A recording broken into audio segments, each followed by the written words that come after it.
Hello बच्चों, let's see this question. The question से wave has simple harmonic motion whose period is 4 seconds, while other wave which has also possessed simple harmonic motion has its period 3 seconds.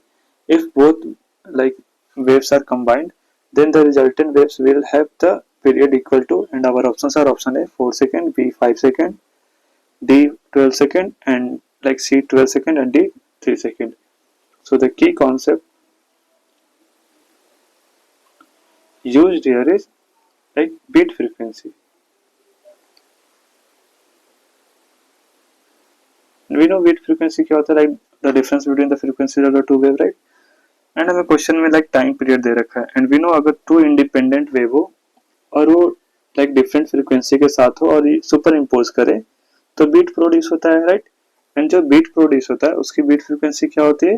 That is beat frequency equal to the difference between the frequency of this two wave, right?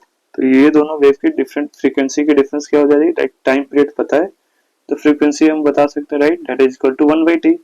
तो difference क्या हो जाएगा? That is 1/3 minus 1/4। This is the difference in the frequency. So हमारे पास आएगा ये, that is 1/12, right? Like ये दोनों को super imposition like super position होने से ये हमारे पास लाइक फ्रीक्वेंसी आएगी। एंड जब हमारे पास फ्रीक्वेंसी पता है तो हम टाइम पीरियड बता सकते हैं, right? t equal to 1/f। तो हमारे पास लाइक टाइम पीरियड क्या आ जाएगा? That is 12 second, right?